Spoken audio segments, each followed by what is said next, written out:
السلام عليكم أصحاب تقالية مالكينا وناكسن إن شاء الله سنقض وناكسن فيديو عصب وقروح بدن إن شاء الله حرجيني يا إن حاجة وقت وناكسن كودا قادم دونا إن شاء الله موضوع عن رومانتا إن كهلا وحوية هي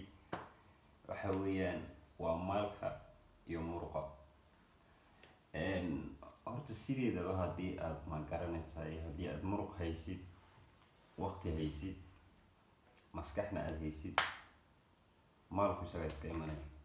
macnaha inta maalka lagu helaa waa muruq maskax iyo ugu muhiimsan oo ah waqtiga waqtiga intaad haysato intaad waqtiga haysato weligaa waqtiga waa ku xisaabsanaado sababtoo ah haddii uu maanta ku xisaabsanaan waayo berri ka maalin aan maanta ahayn ood meel kale taagan tahay ayaad waxay isweydiin doontaa niyo maxaan uga faa'iideysan waayo waqtigii marka dhalinyarada ah maxaan uga faa'iideysan waayo taas waay baan markasta ugu soo celceliyaa ma garanaysaa dhalinyaradu ha ka faa'iideysato waqtiga war dhalinyaradu waqtigeena aan ka faa'iideysano markan waqtigiina ka faa'iideysta inay leeyahayna maaha waqtigiina inaad ku lumisaan wax ayna waxba inaga soo galayn wax ayna ma garanaysaa maskaxdiina ku korayn wax una jirkiina ku korayn war wax una ma garanaysaa adiga wax haba yaraatee odlaan ayna kugu jirin markasta iyo mar walba ku dadaal inuu waqtigaaga ku xisaabsanaado markuu waqtigaaga ku xisaabsanaado ku sii dadaal in aad waqtigaaga markastaba wixii wanaagsan ee adiga ku anfacaya haddii uu maskax ahaan ku anfacayo haddii uu muruq ahaan ku anfacayo iyo haddii uu maal ahaan ku anfacayo aad wixii wanaagsan aad gelisid dhalinyaro taasaan isku ognahay tan koowaad iyo labaad iyo saddexaad in markasta inagula talinaya dhalinyaro waa taas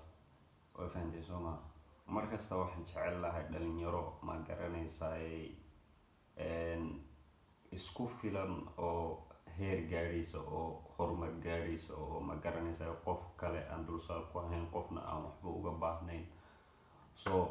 ano hadalkaygu maanta wuxuu ku kooban yahay dhalinyaro waqtigiina ka faa'iideysta war waqtigiina ka faa'iideysta war waqtigiina ka faa'iideysta war waqtigiina ka faa'iideysta waqtigiina ka faa'iideysta mar koowaad labaad saddexaad afaraad shanaad lixaad toddobaad sideedaad waqtigiina ka faa'iideysta waqtigiinana waxaad uga faa'iideysataa wixii wanaagsan ee idinka ina anfacay wixii wanaagsan ee idinka waxa naga soo galay ee ku kobcaysaan ee naftiina ku korayso ee jirkiina ku korayo waa fahanteen sooma hana iloobina inaad markasta ilaahay ku xidhnaataan sababtoo ah ilaahay la-aantii horta wax ma gaadhaysa وفاندين ما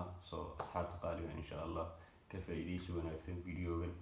وحرجين يا أصحاب تنوع عصب فيديو إنكو وسو قاري دونا إن شاء الله يوم إن نقصو بيران نجال فايديستان وقتها إن شاء الله قدر في كانوا ما أنت تاسم سوق بجبين يا أصحابي وحنرجين يا معلم قروح بدن وناكسن وقتين إن كفايديستان بنرجين يا هذا في ذا الذي إن القدام إن شاء الله نرجين يا haddaad nagu cusub tahay channelka subscribe saar lagu sheegi maayo taa waa iska garanaysaa sidoo kale like saar asxaabtii marka horeba ila socotay iyaguna channelka like saara usii share garaya asxaabta kale aad isleedihiin way ka faa'iideysanayaan videogan insha allah waxaan rajeynayaa maalin qurux badan videoga ku xigaan isku arki doonaa